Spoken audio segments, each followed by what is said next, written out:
and a very warm welcome to the Skin Series. My name is Victoria, I'm your host today, and I'm absolutely delighted to be joined by Dr Bibi Ghalaie. Hi Victoria, thank you so much for having me. Thank you so much for coming in. Now, for anybody that doesn't know about you or your amazing expertise, why don't you start off by telling everybody a little bit about yourself? Thank you so much. I'm a cosmetic physician. I have my own clinic on London's Harley Street. It's called the Dr Bibi Clinic. And I have a genuine passion in skin and in skincare. And I like to take the opportunity with every patient, not just to talk about injectables, but to assess their skin and really try and find ways to optimize their skin health, particularly using medical grade skincare.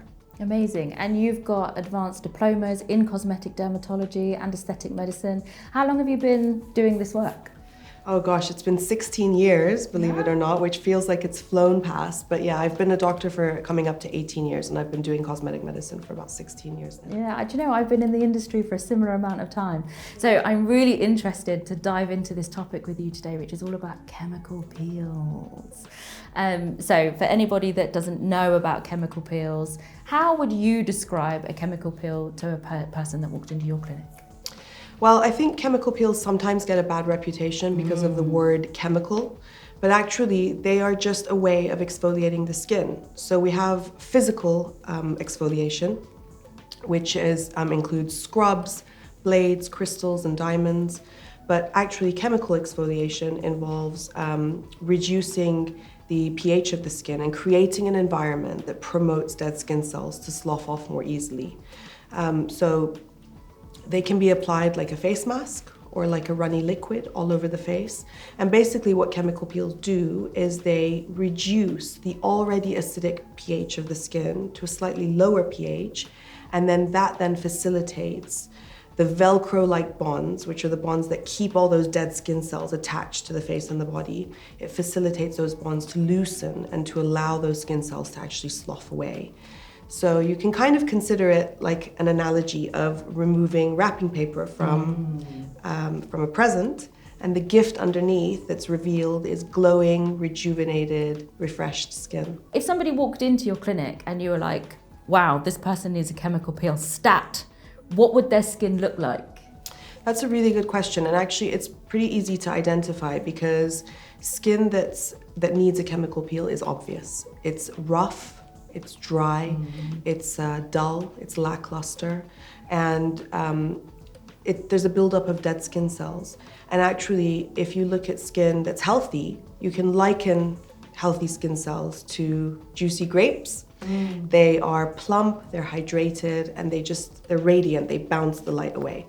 Whereas dead skin cells are skin cells that look more like raisins. They're kind of dry, they're crusty, they're thick, they're dehydrated, and they absorb light rather than reflecting it. Dead skin cells they sit on the surface of the skin, they block the pores, they contribute to a buildup of oil, blackheads, breakouts. So it's pretty easy to identify people who have a buildup of dead skin cells on the surface of their skin. And I don't think people would necessarily make the connection between dead skin buildup and things like pores, invisible pores, blackheads, breakouts, and even the accentuation of wrinkle depth. Right? Absolutely, yeah. Because actually what happens is if you have a wrinkle and you've removed all the dead skin, that wrinkle can actually appear more shallow. But if you have a buildup of dead skin, that wrinkle can actually appear a lot deeper and more obvious than it would otherwise. Yeah, because you're accentuating the difference between the depth of the wrinkle and the height of the dead skin. That's exactly it. And that leads us really nicely onto what other benefits people would see after a chemical peel. How does it benefit skin health? What could people expect? So once you've had a chemical peel, the skin becomes a lot more hydrated. It develops a dewy glow. It becomes more radiant. And then bear in mind, you're getting rid of the dead cells. So you're unclogging pores, which means that there's less oil, there's less breakouts, and the skin looks a lot clearer. But then also, because you're refining the texture and because you're improving that kind of base, it's more ready for skincare. So it's more ready to receive skincare, and the skincare not only can tackle the skin better, but it can actually penetrate better. so you get better results. Yeah, so they are some really amazing benefits that we see from chemical peels: plump, hydrated, dewy, glowing skin. And that's above and beyond anything that might be a little bit sort of corrective in terms of the adjustment or targeting of specific skin conditions that you've mentioned, like breakouts and premature signs of aging and things.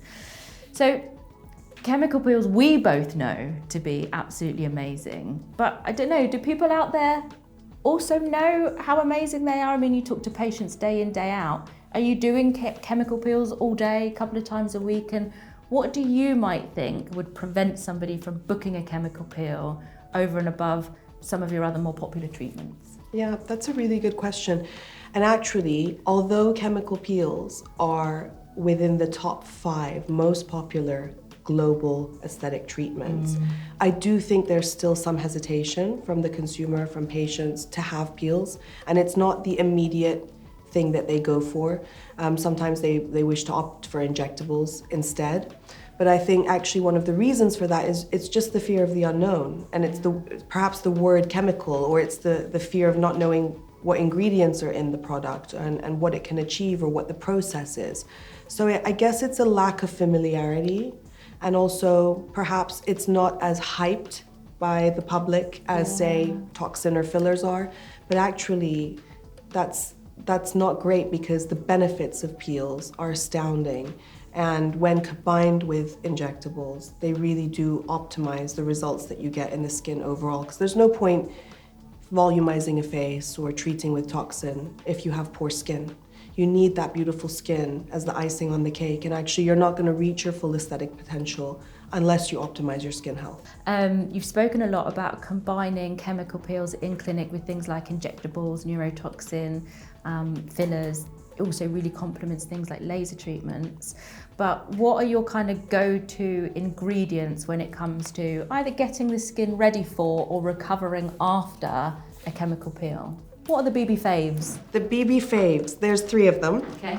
So my first is, and I'm very well known for loving this ingredient, is vitamin C. Yes. I am such a fan of vitamin C. Vitamin C is a naturally occurring vitamin. It's an incredibly powerful antioxidant, and it's actually the most plentiful antioxidant in our skin. But the trouble is that as humans, we can't synthesize it. So we have to find a way to obtain it from our diet, from the environment.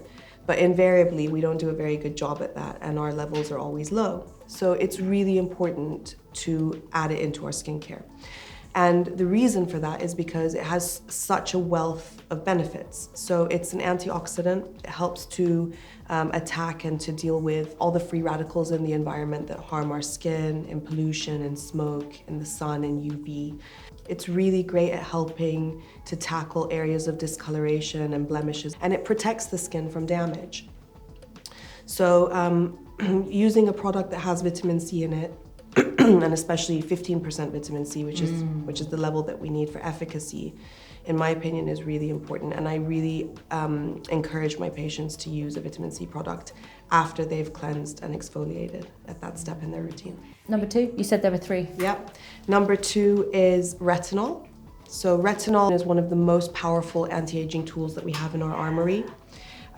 It's a vitamin A derivative, and there are lots of different forms of retinol available on the market. But the great thing about retinol is that it has a number of benefits when it's applied topically onto the skin.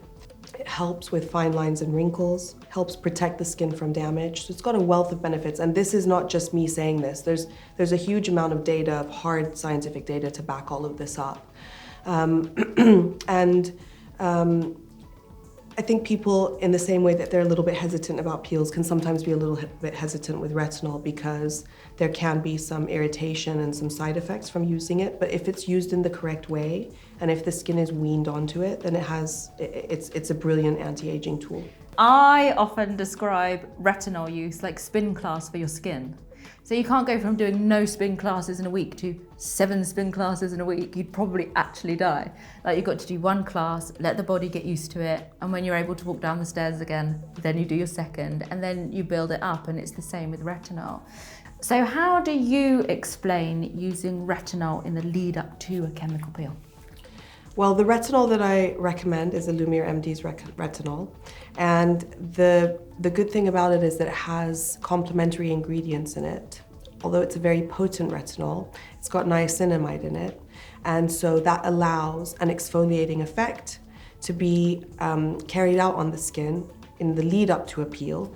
But then actually the patient can stop the retinol around 5 to 7 days. So what they're doing is they're putting the retinol on and they're getting some exfoliation, which is actually helping to prep for the peel, but they're also getting the anti-aging benefits of the retinol itself. So it all works synergistically and it's a beautiful process. And product or ingredient number 3 in the Bibi Faves? Is of course sunscreen. Yeah. I think there's no surprise there. I have a real fondness of mineral sunscreen. I really advocate using a mineral sunscreen every single day, reapplying regularly, whether you're indoors or outdoors. And I have a favorite one, which I would like to talk about later on as well. Yeah, sure. Well, I mean, let's do that now. Yeah. Is that the one that you're wearing today? Yeah, so I'm wearing it today. I've just come back from a trip from the Emirates, and I've been using Lumiere MD's Versatile Tint. Mineral sunscreen. So this is a sunscreen that has a zinc oxide and titanium dioxide in it. I love it so much because it's not got that horrible white tint that a lot of mineral sunscreens are known for. And in fact, it makes the skin glow. And then it comes in an untinted version and a tinted version, and the versatile tint one, when you put it on your skin, it develops this really lovely dewy glow that kind of is bespoke to your skin tone. So it also functions perfectly as a primer under makeup. So that's what I've got on today. It's actually such a good product that I use it, that I advocate it for use on all my patients as well. And I don't think I've had a single patient till now who hasn't loved this product. Yeah. It's award-winning and it's a game changer in terms of the concept of sunscreens. It's a Bibi fave and it's an Lumiere MD fave as well. Yeah, we all love it. And your skin looks absolutely amazing. Thank you, as does yours. To be sat here in just a sort of tinted BB cream that comes from a sunscreen is amazing. Okay, so we've spoken a little bit about the retinol resurfacing serum, and you've mentioned the fact that ours features niacinamide. It's got hyaluronic acid in it as well, so that helps to restore the barrier, helping people maybe not see so much irritation that's associated with retinol, which is great. You've mentioned your favourite sunscreen, and then the other ingredient that you mentioned was vitamin C. So which Lumiere MD product do you go to for vitamin C? It is the EverActive C&E Peptide, which is obviously award-winning. It's genius because, as we all know, vitamin C is such a delicate and fragile ingredient, and it's vulnerable to the atmosphere and to light and to being oxidized. But your scientific geniuses at Lumiere MD have come up with this clever packaging where you have 3 different bottles, and the vitamin C is the delivery system is such that it keeps the molecule intact and fresh. And you move on month from month to the different bottles. So one of the reasons why I like it so much is because, first of all, it's potent. It's powerful, but it's very well tolerated. But secondly, it also has vitamin E in it, which we know potentiates the action of vitamin C. So it makes it even more of a powerful product and even more efficacious. So that's my favorite vitamin C that's on the market, and I've talked about it in the press before. You really feel and see the difference when you use EverActive C&E on the skin compared to other vitamin Cs that are on the market. One of my favorite things about it is that because the vitamin C is so fresh on account of the click and press technology, it means that we don't need other antioxidants in there to help upcycle the vitamin C, because that's just potent, fresh, active, and that means that we had room to complement some of the rejuvenating benefits of vitamin C that you spoke about earlier on, in terms of reducing the appearance of wrinkle depth and discoloration with a powerful, clinically proven peptide. And I love that for our EverActive C&E, which is amazing. Yeah, that is amazing. Bibi, thank you so much for coming in and sharing all of your wisdom and expertise. Before I let you go, are there any other skincare tips that you would offer either your patients or people watching here today in and around getting the most out of chemical peels in clinic? I think that is a really important question, actually, because I think in this day and age, skincare is so accessible. especially online, and people are vulnerable. So I think one of the points that I would like to highlight is that I think it's really important to see a qualified and experienced medical clinician, a cosmetic physician or a dermatologist who can really assess your skin and work out what your skincare concerns are. And I think it's important, if you do have problem skin, to keep a symptom diary and take that to your clinician so that you can identify what the concerns are, and then products that will target those concerns can be selected. So I think that's very important. And then I think actually skincare should be two things. Simple, so I believe in really simple protocols, and I think protocols are important. So having a step-by-step approach, and for the protocols not to be too complicated. And I think the other important aspect is consistency. Sometimes it's easy to give up because there's been a side effect, or because maybe the patient or the consumer doesn't understand why they're using a particular product. So I think education and consistency are really key to achieving good results. Amazing. Thank you so much. Thank you. So if you would like any more information about Illumier MD peels or home care, or you'd like to build out your skincare routine that includes preparation for an in-clinic treatment or post-procedure care, don't hesitate to reach out to one of our global Illumier MD professionals. They are all hand-selected for their expertise and are ready to help you unlock your skin's potential.